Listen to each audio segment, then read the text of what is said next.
Hi hello, ഇന്നൊരു Sunday ആയിരുന്നു. അപ്പൊ ഞങ്ങള് അമ്പലം വരെ പോവാണ്.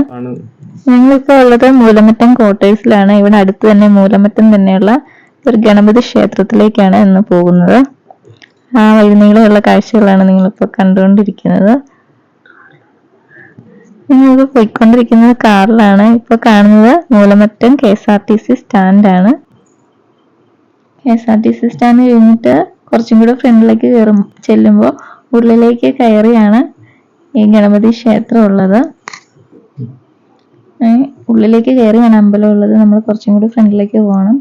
ഇതിന്റെ റൈറ്റ് സൈഡിൽ കാണുന്നതാണ് ഫയർഫോഴ്സിന്റെ ഓഫീസ്. നമുക്ക് കുറച്ചും കൂടെ ഫ്രണ്ടിലേക്ക് കാണാം. ഇതിന്റെ ഈ ലെഫ്റ്റ് സൈഡിൽ കാണുന്ന KSEB മൂലമറ്റം KSEBയുടെ ഗോഡൌൺ ഒക്കെയാണ്. നമ്മൾ അമ്പലത്തിൽ എത്താറായി. നമ്മുടെ ചാനൽ ആദ്യമായിട്ട് കാണുന്നവരാണെങ്കിൽ സബ്സ്ക്രൈബ് ചെയ്യണം. പിന്നെ നിങ്ങളുടെ അഭിപ്രായങ്ങളൊക്കെ കമന്റിലൂടെ അറിയിക്കുകയും വേണം. ഇപ്പം നമ്മൾ അമ്പലത്തിൽ എത്തിയിട്ടുണ്ട്. ഇവിടെ നിന്ന് നേരത്തെ 1-2 തവണ ഈ അമ്പലത്തിൽ വന്നിട്ടുണ്ട്. ഇവിടെ ഒരു കൗണ്ടർ ഉണ്ട്. അവിടെ നമുക്ക് എന്ത് വഴിപാടാണോ നമ്മൾ നടത്തുന്നത് അതിനുള്ള റെസിപ്റ്റ് ഒക്കെ എടുക്കണം. അപ്പോൾ അവിടെ കുറേ കാര്യങ്ങളുണ്ട്. ഗണപതി ഹോമം മുതൽ കുറേ കാര്യങ്ങളുണ്ട്. അപ്പം ഞങ്ങൾ പുഷ്പാഞ്ജലിയുടെ റെസിപ്റ്റാണ് എടുത്തിട്ടുള്ളത്. നമ്മൾ ആ റെസിപ്റ്റ് കൊണ്ടുപോയി ഉള്ളിൽ നടയിൽ വെക്കുകയാണ് ചെയ്യുന്നത്.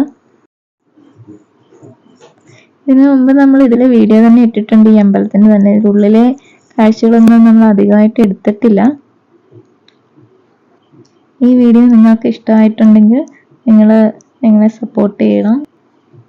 ഈ കാഴ്ചകളൊക്കെ നിങ്ങൾക്ക് ഇഷ്ടമായെങ്കിൽ നിങ്ങൾ സപ്പോർട്ട് ചെയ്യണം. ഇനി ഇതുപോലെ പുതിയ പുതിയ നല്ല നല്ല വീഡിയോ ഒക്കെ ആയിട്ട് വരുന്നതായിരിക്കും. Thank you for watching.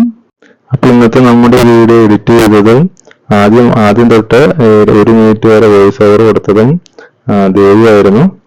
അപ്പോൾ എന്തായാലും തെറ്റുകളൊക്കെ പറ്റിയിട്ടുണ്ടെങ്കിൽ കമന്റ് ആയിട്ട് തന്നെ ഇടുക.